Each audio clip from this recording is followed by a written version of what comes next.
Magandang araw mga bata! Ngayon, pag-aaralan natin ang pagpapahalaga sa sarili sa GMRC 4, Quarter 1, Week 1, Day 1. Handa na ba kayo? Sa araw na ito, inaasahang mailalarawan ninyo ang mga katangian ng tao na nagpapabukod tangi sa kanya sa ibang nilalang. Pag-aralan ang larawan. Ano ang masasabi ninyo sa babaeng ito? Mayroon ba siyang pinapakitang talento? Tandaan, ang mga obserbasyon ninyo ay magagamit natin upang ipagpatuloy ang ating aralin.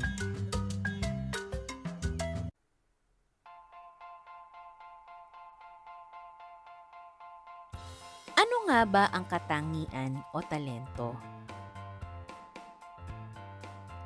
Ito ay tumutukoy sa likas na kakayahan, husay, o kakayahan ng isang tao sa isang partikular na larangan o gawain. Ito ay maaaring kaugnay sa sining, musika, pagsusulat, pagsasayaw, pag-awit, o magagandang kaugalian at marami pang iba.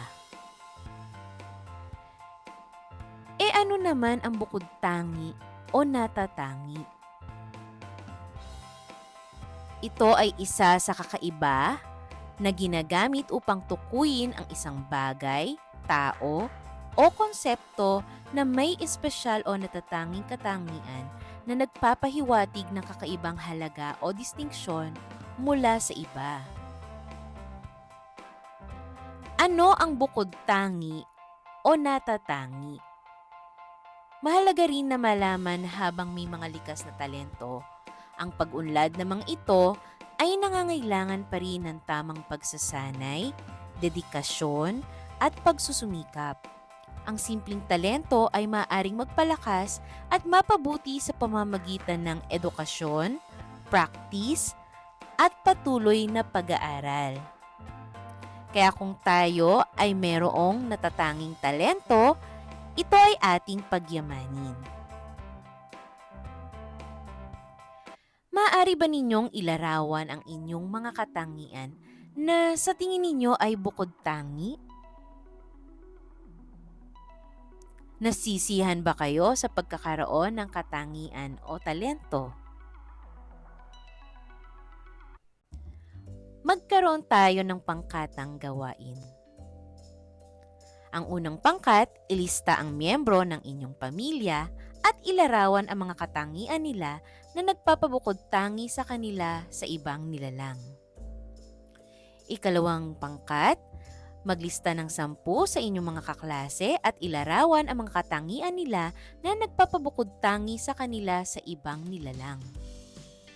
Ikatlong pangkat, ilistang pangalan ng 10 kamag-aral at ilarawan ang mga katangian nila na nagpapabukod tangi sa kanila sa ibang nilalang. At ikaapat na pangkat, ilista ang lahat ng mga bayani na kakilala mo at ilarawan ang mga katangian nila na nagpapabukod tangi sa kanila sa ibang nilalang. Para sa ating paglalapat at paglalahat, ano ang inyong pagkaunawa sa mga sumusunod at papaano ninyo ito na isasagawa bilang isang bata? Halimbawa sa kakayahang mag-isip o ang cognitive abilities. Paano naman sa kakayahang magmahal o capacity to love?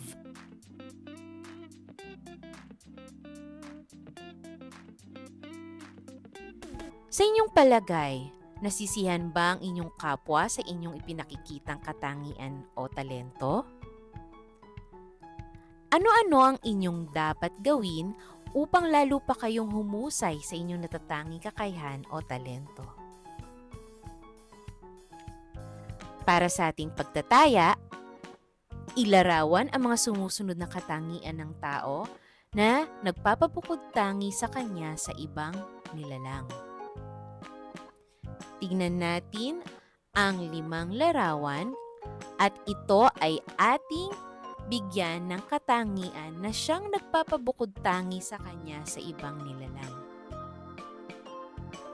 Bibigyan ko kayo ng 5 minuto para sagutan ito. Maaring i-pause ang video na ito para masagutan natin ang pagtatayang ito. Sagutan natin. Ito ang mga halimbawang kasagutan. Una, tama, mahusay siya sa pagkanta. Pangalawa, tumpak, siya ay magaling sa pagguhit ng larawan. Ikatlo, magaling, siya ang pinakamagaling sa malikhaing pagsulat. Ikaapat, siya ay magaling sa pagsasayaw ng ballet. At ikalima, pinakita niya ang kagalingan niya sa paglangoy. Maraming salamat sa panonood. Muli, magkita-kita tayo bukas para sa ating Day 2 ng GMRC4 Quarter 1, Week 1. Paalam!